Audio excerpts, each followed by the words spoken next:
what we discussed yesterday, that sometimes evil reaches a level of empowerment that it looks like it's going to destroy everything that's good. And there's not a vestige of God's presence in the world to that degree. But factually, God is behind the scenes, allowing this to take place, willing this reality.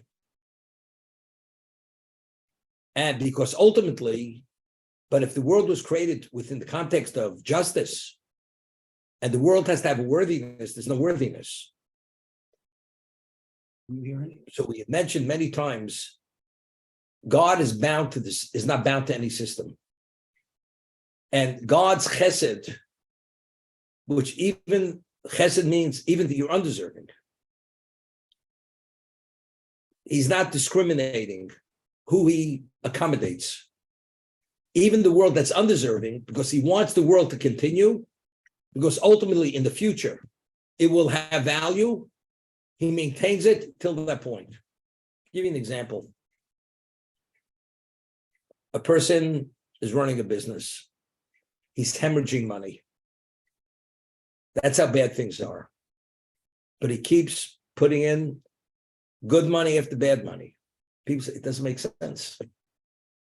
He has a piece of real estate and he's paying real estate tax on it. It doesn't make sense. But he knows that in 5 years, they're going to change the zoning and they're going to overturn laws. And this piece of real estate is going to be worth unlimited amount of money. But nobody knows it pays for him to invest in expenditures which don't make sense. For what purpose? So if you don't know, it looks like he's just wasting his money. It's good money after bad money. No, this is good money because ultimately there's going to be plenty of good money coming out of this. Only God knows what the future is going to bring. The present, mankind deserves nothing. They deserve to go into the oblivion. But if he puts them into the oblivion, there's no future. And since there will be a future, because only God knows what the future will bring, and the future is they'll be good, therefore he maintains the present for the sake of the good in the future. Although we don't understand this, because there's no trace or vestige of God, and all that there is, evil, is pounding good into the ground and destroying it. The tzaddikim are despised, they're murdered. The evil are gloating in their arrogance. Doesn't make a difference. God allows this.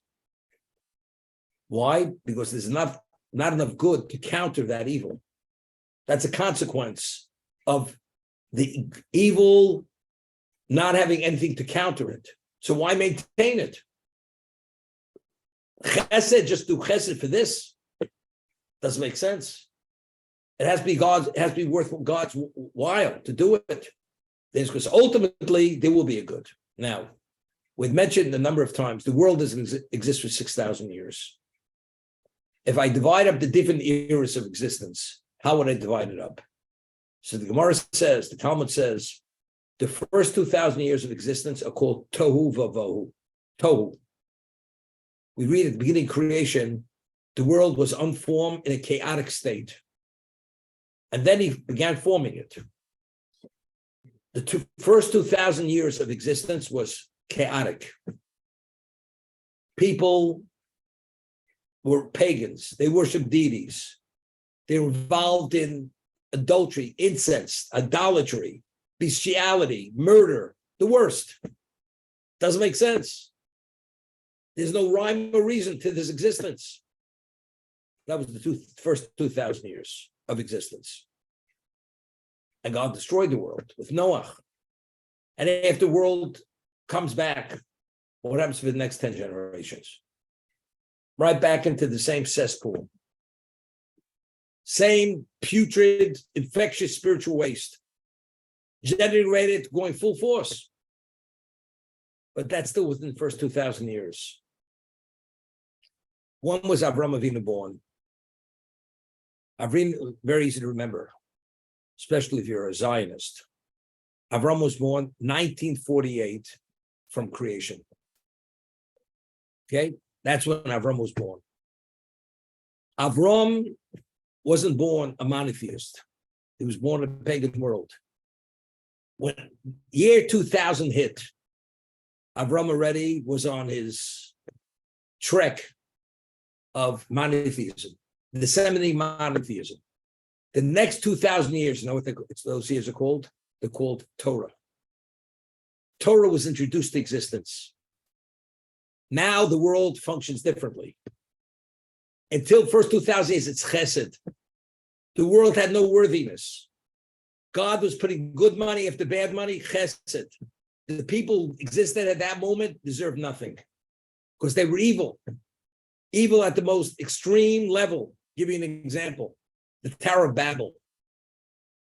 They built the tower, all the families of the world, to wage war against God. What did God do? He dispersed them. He destroyed the tower. He allowed the tower there should be dissension among the people. He should have destroyed them all. Why did he not destroy them all? You know why?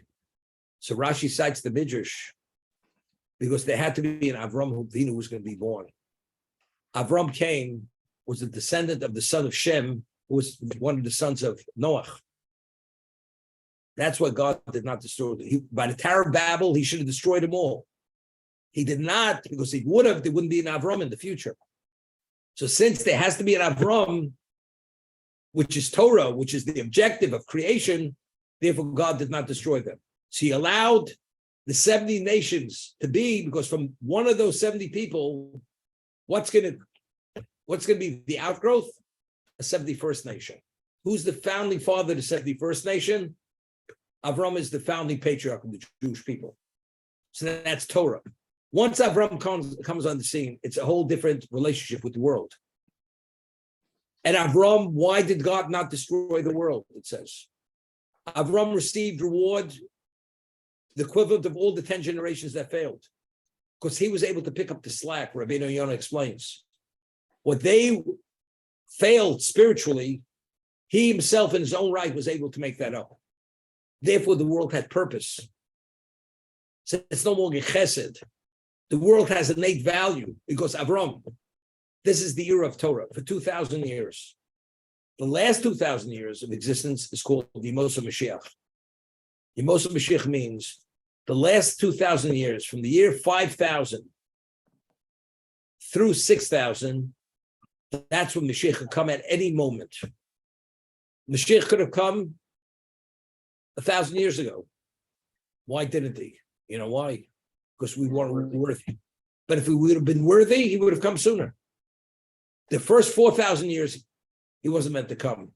Torah had to be in existence for 2,000 years before we're ready for prime time, as they say. That was only the last 2,000 years. The Gemara tells a discussion between, I think it was Shub ben Levi and Mashiach and Eliyahu Navi. Elijah the prophet. Elijah the prophet is going to he's going to announce the coming of Mashiach. And he asked him, when is Mashiach coming? That's what he asked him. When is Mashiach coming? The anointed one. So he says, factually, he'd come at this moment. Why hasn't he come? It's all up to you people. If you bring him, if you're worthy enough, he'll be here. You have to make many changes in your life. You have to make many commitments. You must shore up where you're lagging, where you're failing. But if that's addressed, Mashiach comes immediately. Once we're in the era of the days of Mashiach, you just have to meet that prerequisite. He's here immediately.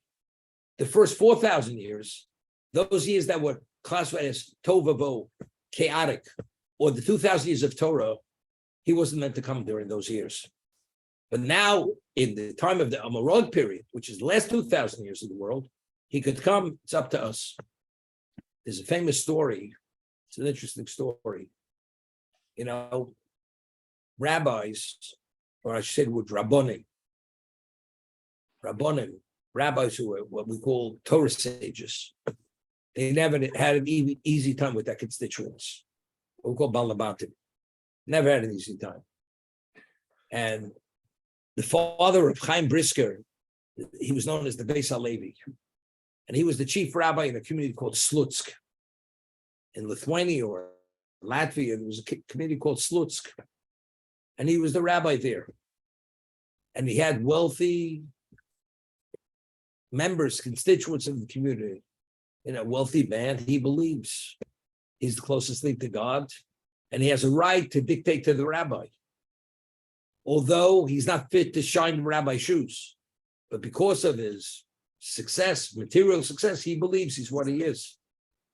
And they literally, the Beis HaLevi, he was a leading Torah sage of generation. They raked him over the coals. They made his life intolerable.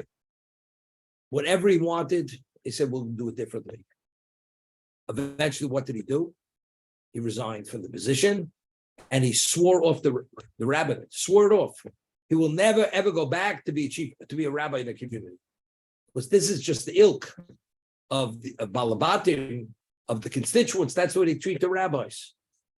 So to go into a position to be abused and suffer under the hands of these people, he swore it off. He's not going back there. Okay? So what happened? Rabbi Shur Leib Diskin, who was one of the leading Torah sages of the world at that time, although he was Ashkenazic, he was leading Kabbalist. The Diskin orphanage in Yerushalayim, which was built in the late 1800s, was built by him. That's what it's called, the Diskin orphanage. His name is Rabbi Shur Leib Diskin. So he had to flee from Russia. And he was the chief rabbi of Brisk. That was his community. And he fled under the cover of darkness because the Russian government were out to find him guilty and send him to the gallows and to kill him. So he fled under the cover of darkness. So the rabbinate of Brisk was vacated, and it was one of the most prestigious positions in Europe. It was a very large Jewish community. And they wanted that the Beis HaLevi, he should become their chief rabbi. He was the perfect candidate for that position. So what do? He swore off the rabbinate. So they knew there's one way to get him, that he'll change his position. They drew up a petition of 25,000 signatures of the members of the Brisk community saying, we want you to come. That's what they wrote. It was like an introduction, and it was signed by 25,000 signatures. Okay, which are members of the community. They send it with messenger to where he was, asking him, as he reads it, and he says, but I swore it off. I said I wasn't going back. He says, but if 25,000 Jews are asking me to come, how could I say no to 25,000 Jews? I can't say no. They really sincerely want me to come. How could I say no? I'm going. And he accepted the position. He had to annul his vow, whatever it is, but he went. How could I turn down 25,000 Jews who are asking? So the Chofetz Chaim says, if Jews would sincerely want Mashiach to come, you could sing, I want Mashiach now. I want him yesterday. But if you're really sincere, and Jews would say to God, we want Mashiach now. And they mean it because God's name is being desecrated, so on and so forth. As the Jews of Brisk couldn't say no to the Beis couldn't say no to the Jews of Brisk. If Jews would sincerely ask that, God couldn't say no to us. We'd have Mashiach here immediately. Despite our spiritual location, just the sincere request, supplication we want, it'd be done immediately. That's the famous words of the Chofetz Chaim. So we say it. Things will get better, less anti-Semitism. You'll be able to go to the Kotel, and you don't have to be worried of a terrorist attack. Is that why you want Mashiach to come? For your self-preservation. They're going to lower tickets on El Al because you won't have to fly there. You'll be there already. You know, you can have a 5-star apartment with a mipeset where you can build a sukkah on the terrace. Is that why we want Mashiach? There's the only reason why we want Mashiach. Right now, we're subjugated by the nations of the world. When Mashiach comes, all evil will be purged from existence. Every human being's focus and involvement fully is to sanctify God's name. to be involved in spirituality, Jew and non-Jew alike. Right now, that's not the case. It's the antithesis of that. So if we truly want it, and why do we want it? Not that things should go easier. Not so we should be more beloved. No, that's a consequence of that. It's the reason is purely for the sake of God. We cannot tolerate the pain any longer. Not the pain of anti-Semitism, the pain of God's being disgraced and being put on the back burner and being refuted. It's not that, it's something else. That's what we're pained for. If a person's truly pained and he wants that to change due to the coming Mashiach, God says, if that's the reason why you want me to come, I'm coming. Mashiach will come. But that's not the place where 99% of people are coming from. Even those who believe in Mashiach. I got a deal, I got to close. I got a vacation I got to take. He comes, the vacation's off, the deal is off. Doesn't make a difference. So, but that's what it's about. So although the first 2,000 years are what? A chesed. Evil was supreme, was rearing its head like nobody's business. Sodom and Amorah existed in the time of Avram. But then already we're holding at a point. God says chesed is over. And because these people, they reach that critical point of evil, God cosmically destroyed them. That's how evil they were. They have no place in existence. Took them off the face of the map. There's no trace or remnant of that whole society of Sodom and Amorah.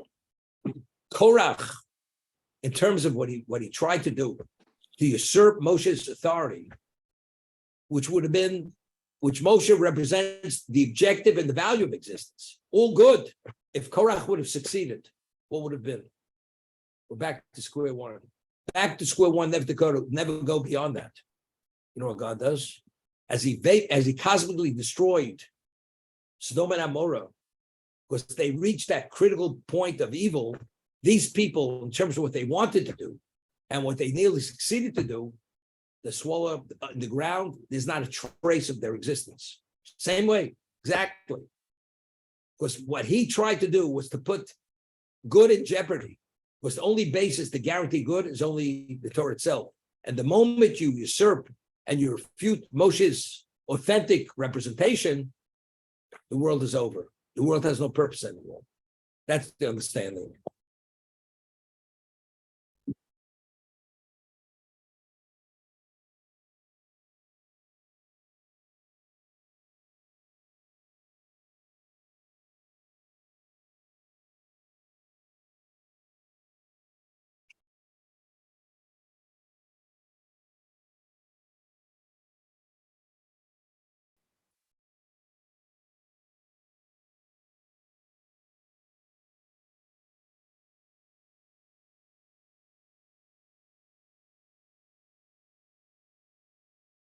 Just thinking, why did Adam eat of the tree of knowledge? Because Chava offered it to him. The moment Chava, his wife, Eve, ate of that fruit, she knew immediately. She felt it's like a person, God forbid, taking poison. And immediately the person feels the effects and he feels like life is ebbing out of him. Chava felt that way in terms of where she was at. And immediately her level of spiritual diminishment, she felt it immediately. Adam is beaming like the sun. She says, Adam, come over here. I want you to have a taste of this. We understand where she's coming from. But is Adam insane? Because she unfortunately drank the lie from under the sink. And her insides are being burnt out of her. You want me to drink the lie? But Adam agreed. She offered it, he ate it. But why? What was her object? What was her incentive? What was her reason? You know what she said? If I die, what's God going to do? He created me to be your helpmate.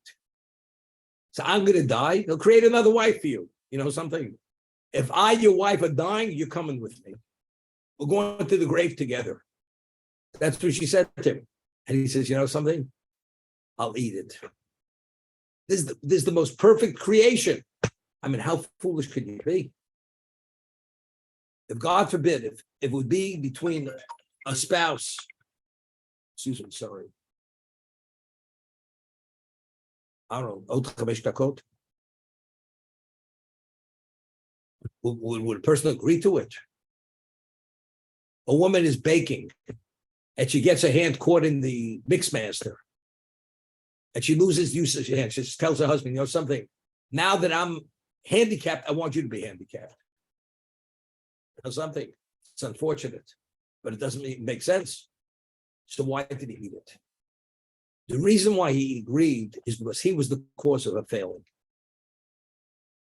He was the cause, because he created a fence which she believed to be the word of God, and that was the basis for her failing. When he said to her, not only did God say you shouldn't eat the fruit, you should not touch the tree. God never said that. But he felt if he would only said not to eat, you know, women, they like to touch things. You know, in museums, they have don't touch. They put them in these glass cases, alarmed, whatever it is, because women like to touch things. So because of that, he was concerned the moment she touches, she's going to end up eating. She created this fence. He says, not that God say you shouldn't eat, you shouldn't even touch it. But in reality, that was his fence. And he communicated it as the word of God. So what does the snake do? He takes her, pushes her into the tree. And the snake says, you see, the whole thing's a bunch of nonsense. It's all baseless. As you're not going to die when you touch the tree, you're not going to die if you eat of the fruit of the tree. And that's why she ate. So why did she eat? Because she believed that touching was the word of God, but it wasn't. See, he's the cause of a demise. Because he felt guilty, he's going with her. He's going to he's also going to eat, and whatever happens to her is happening to him. That was what happened over here.